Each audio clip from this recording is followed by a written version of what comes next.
Abakiro, but is not just like yun. Papa, sinabyo mo.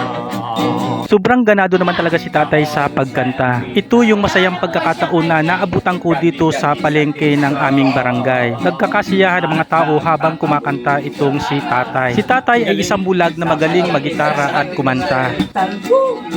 Magaling!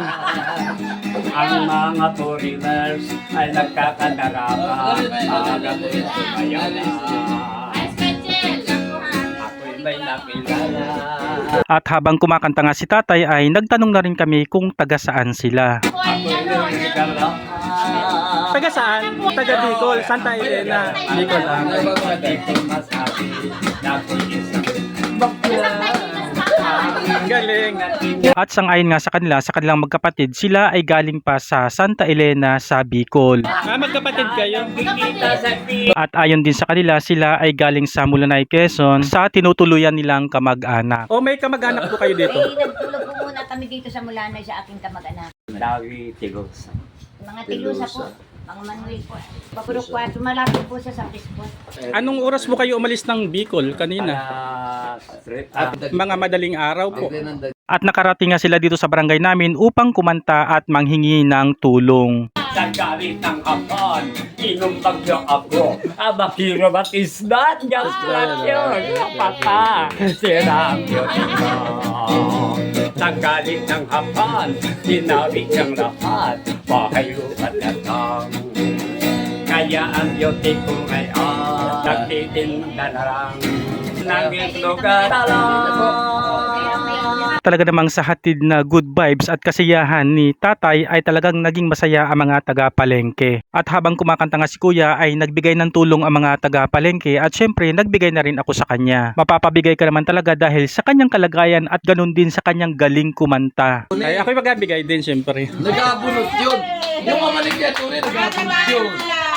Ito yung pangalawang kantang inihandog ni tatay sa mga taga-palengke. At maaring ang kantang ito'y panahon din ng kwento ng kanyang kabataan. Atong maririnig nyo ang tog-tog ng bagong kampana.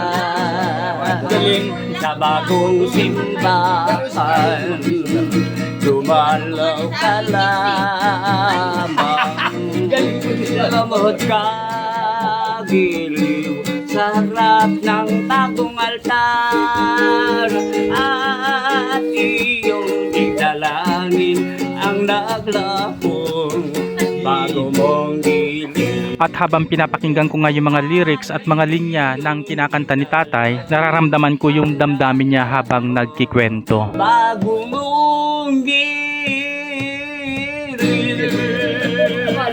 Ang galing, sobrang galing talaga ni tatay kumanta. Relax na relax lang yung boses niya sa pagkanta. At matapos nga ang kanyang pangalawang kanta, ang kakantahin daw naman niya ay ang Pitong Gatang. Itong gatang po ang napasada. Request na request At ito na nga, sinimula na ni tatay ang intro ng kanyang kakantahing Pitong Gatang. Ganadong ganado naman talaga siya kahit sa pagigitara pa lamang. At pinaupo na rin siya ng mga taga-palengke upang hindi siya mangawit sa kanyang pagkakatayo.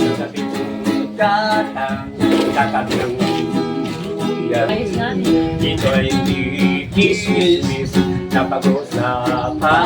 Ang mga tayo kaya na pang malalayaman.